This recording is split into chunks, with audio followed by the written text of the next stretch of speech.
Hello students, welcome to my channel. तो हमने last lecture में वेक्टर्स का सिर्फ एडिशन ऑफ वेक्टर्स तक ही किया था। तो आज हम स्टार्ट करेंगे multiplication of a vector by number. Suppose A vector is a vector of magnitude A and के इज़ अ नंबर। जैसे कि अब हमारे पास एक वेक्टर है जिसका मैग्नीट्यूड ए है और उस वेक्टर का नाम है ए वेक्टर, और एक दूसरा हमारे पास के है जो कि एक कांस्टेंट नंबर है, जैसे वो कुछ भी हो सकता है 1 2 3 4। तो हम इसको ऐसे डिफाइन करेंगे कि जैसा हमारे पास एक नया वेक्टर है बी वेक्टर, तो अगर हम उसको इक्वल में लिखेंगे के इंटू ए वेक्टर, मतलब को अगर हम उस कांस्टेंट को ए वेक्टर से मल्टीप्लाई करेंगे तो वो एज अ वेक्टर जो उसका मैग्नीट्यूड निकल के आएगा वो निकल के आएगा मॉड्यूलस ऑफ के ए। मतलब कि वो जो ए वेक्टर का मैग्नीट्यूड है ए और जो के है कांस्टेंट वो आपस में मल्टीप्लाई हो जाएंगे। अगर के जो है वो पॉजिटिव है तो जो उसका डायरेक्शन है बी वेक्टर का वो एज इट इज़ सेम होगा ए वेक्टर से। बट अगर जो के नेगेटिव है तो जो बी है वो अपोजिट डायरेक्शन में मूव करेगा ए वेक्टर के। मैं आपको एक बार और समझा देती हूँ। जैसे अगर हम किसी भी कांस्टेंट को किसी भी वेक्टर से मल्टीप्लाई करते हैं तो जो कांस्टेंट है और जो वेक्टर का मैग्नीट्यूड है वो दोनों आपस में मल्टीप्लाई हो जाएंगे, और अगर वो कांस्टेंट पॉजिटिव है तो वो सेम डायरेक्शन में होगा वेक्टर के, और अगर वो कांस्टेंट नेगेटिव है तो वो वेक्टर के अपोजिट डायरेक्शन में मूव करेगा। In particularly, multiplication by -1 just inverts the direction of the vector. The vectors minus a and a vector have equal magnitudes but opposite direction. अब ऐसा क्या है कि जब हम -1 से मल्टीप्लाई करते हैं ना तो वो सिर्फ डायरेक्शन को इन्वर्ट करता है, पर जो a वेक्टर और -a वेक्टर है उसका जो मैग्नीट्यूड है वो इक्वल रहेगा बट उसकी डायरेक्शन जो है वो अपोजिट हो जाएगी। वही बात जो मैंने आपको समझाई ऊपर कि वही लिखा हुआ है कि अगर हम वो कांस्टेंट अगर आपका प्लस का होता है तो फिर वो सेम डायरेक्शन में होगा, और माइनस का होगा तो वो अपोजिट डायरेक्शन का होगा। Next one is subtraction of vectors.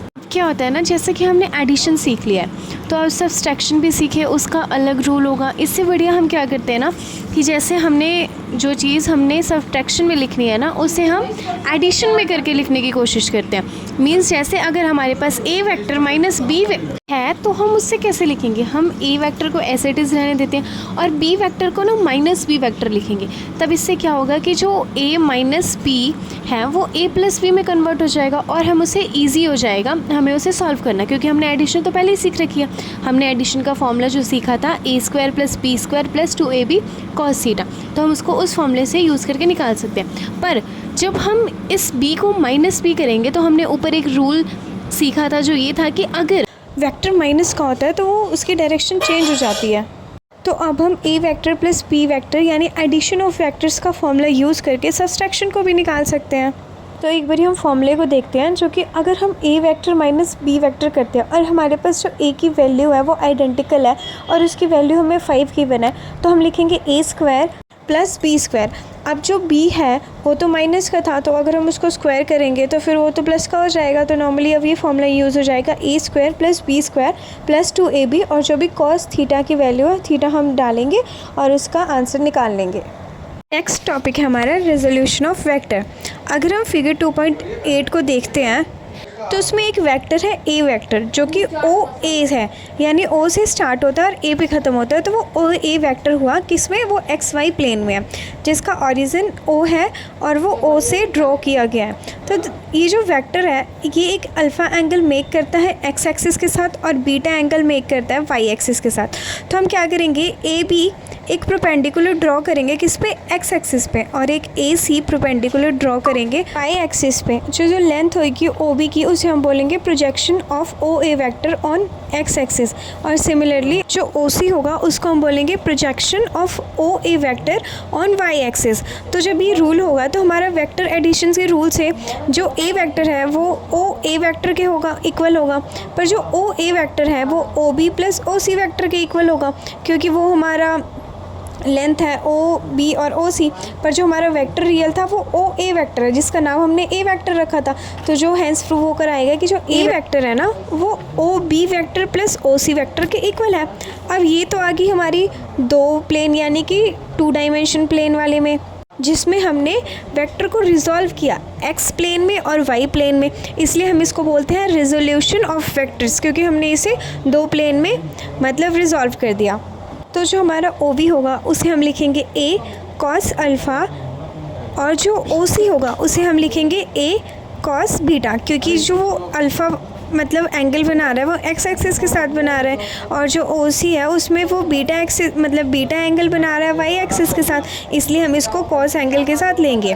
But अब ये है कि ये जो है ये एक्स एक्सिस में है और ये वाई एक्सिस में, तो हमें इतना तो पता ही है कि एक्स एक्सिस के लिए आई वेक्टर और वाई एक्सिस के लिए जे वेक्टर लेंगे। तो हमारा जो इक्वेशन जो निकल के आएगा वो आएगा ए वेक्टर जो होगा वो ए cos alpha I vector plus A cos beta J vector के इक्वल आएगा। पर वही चीज़ जब हम 3 यानी कि 3 डायमेंशन प्लेन में करेंगे तो हमारी जो इक्वेशन होगी वो 3 में रिजॉल्व होगी, मतलब जो हमारा वेक्टर होगा वो एक्स वाई जेड 3 प्लेन में रिजॉल्व होगा। तो जो हमारी इक्वेशन की वेक्टर मतलब जो वेक्टर की इक्वेशन निकल के आएगी वो आएगी A vector is equal to A cos alpha I vector plus A cos beta J vector plus A cos gamma K vector. ये हमारा 3 डायमेंशन प्लेन में निकल के आएगा, जिसमें जो आई वेक्टर जे वेक्टर और के वेक्टर है वो तो यूनिट वेक्टर्स हैं अलोंग एक्स वाई जेड, और जो मैग्नीट्यूड है ए कॉस अल्फ़ा उसे हम बोलते हैं component of A vector along x axis, और जो ए कॉस बीटा है उसे हम बोलते हैं component along Y axis, and जो ए कॉस गामा है उसे हम बोलते हैं कंपोनेंट अलोंग जेड एक्सिस।